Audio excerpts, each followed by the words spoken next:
ప్రైజ్‌లా నీ కార్యములు జ్ఞానము చేత కనుగొనలేవు మోక్ష మార్గము రక్తము కార్చిన క్రీస్తు శరణం కోరిన మేలు కలుగును జీవం నిధానించి చూడవా బ్రతుకుతావు మానవా నీ కొరకై బలి పశువైనా యేసువైపు కన్నులెత్తవా యేసువైపు కన్నులెత్తవా. మా ప్రాంతీయ మిత్రులారా, మీకు ఒక శుభ సందేశమును అనగా దేవుని గురించిన మాటలను తీసుకుని వచ్చి ఉన్నాం. దేవుని మాటలను ఆలకించండి. దేవుని మాటలను వినువారు తమ జీవితములలో ఎంతో గొప్ప మేలును సమకూర్చుకున్న వారు అగుదురు. పిల్లరా, దేవుని గ్రంథములో ప్రభు అయిన దేవుడు ఎలాగున సెలవిస్తున్నాడు. అదేమనగా, మనము మన నీతిని అనుసరించి చేసిన క్రియల మూలముగా నీతిమంతులముగా తీర్చబడ జాలము అని. మన మంచి పనులు, మన నీతి క్రియలు ఏవి మనల్ని నీతిమంతులుగా తీర్చజాలవు అని దేవుని గ్రంథము ఎంతో స్పష్టంగా సాక్ష్యమిస్తూ ఉన్నది. అయితే మనలో చాలామంది మనము చేర్చు వచ్చుచున్నటువంటి పనుల ద్వారా మనము నీతిమంతులుగా తీర్చబడతామని ఆలోచనతో ముందుకు వెళ్ళిపోతున్నాం. మన హృదయంలో ఉన్నటువంటి దుర్నీతినంతటిని ఎరిగిన దేవుడు ఇలాగున మాట్లాడుచున్నాడు. దేవుడు నరుని యొక్క హృదయమును గురించి ఎరిగినవాడు.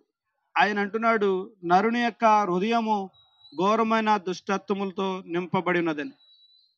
ఇటువంటి రీతిగా ఉన్నటువంటి మనము చేయు మంచి పనులు ఏవి మనలను నీతిమంతులుగా, మన హృదయాంతరంగములను ఎరిగిన దేవుడు మన హృదయమైనటువంటి ఘోరమైనటువంటి వ్యాధిని గురించి ఇలాగ మాట్లాడుతున్నాడు.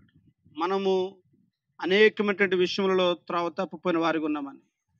కాబట్టి ఇటువంటి త్రోవ తప్పిపోయినటువంటి స్థితిలో ఉండి మనము మన చేతులతో మంచి పనులు చేయించున్నట్లయితే వాటిని దేవుడు అంగీకరించడండి. మరి ఎట్లు మనము నీతిమంతులుగా తీర్చబడగలము అనగా, దేవుని గ్రంథము సాక్ష్యమిస్తూ ఉన్నది, దేవుడే మనలను నీతిమంతులుగా తీర్చాలని. నీతిమంతులుగా తీర్చేటువంటి వాడు దేవుడు. యేసు క్రీస్తు మనల్ని నీతిమంతులుగా తీర్చుట కొరకు కాలము పరిపూర్ణమైనప్పుడు ఈ లోకమునకు ఆయన మానవునిగా దిగివచ్చి సమస్త మానవుల యొక్క పాపములకు విరుగుడుగా ఆయన ప్రాణమును శిలువమ్రాను మీద దారబోసి ఉన్నాడు. పాపములను కొట్టివేసి నీతిని పరిశుద్ధతను లోకమునకు అనుగ్రహించుచున్నారు. నేడు ఎందరూ యేసు క్రీస్తునందు విశ్వాసమును ఉంచుతారో వారు నీతిమంతులుగా తీర్చబడి దేవుని రాజ్యమునకు వారసులవుతున్నారు. ఇది దేవుడు ఏర్పాటు చేసినటువంటి నియమము, మార్గమును అయ్యున్నది. కాబట్టి నమ్మువారు ఉచితముగా ఆయన కృప చెప్పునని నీతిమంతులుగా తీర్చబడుతున్నారండి. మీరెల్లరూ యేసు క్రీస్తునందు విశ్వాసమును ఉంచాలని, ఆయన ద్వారా దొరుకుతున్న పాపక్షమాపణను పొందుకొని పరలోక రాజ్యమును చేరుకునాలని ఈ సందేశమును తెలియజేస్తున్నాం.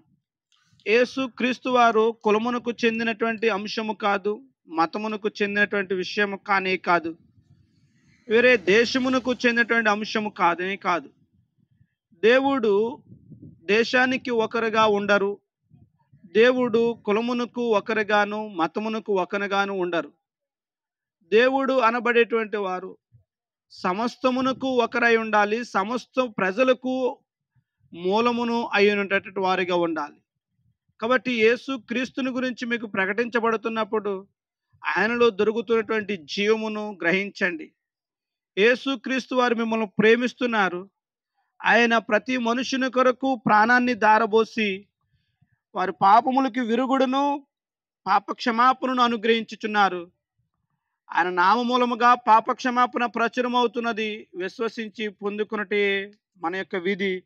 దేవుడు మిమ్మలను మీ కుటుంబములను దీవించును గాక. ఆమేన్.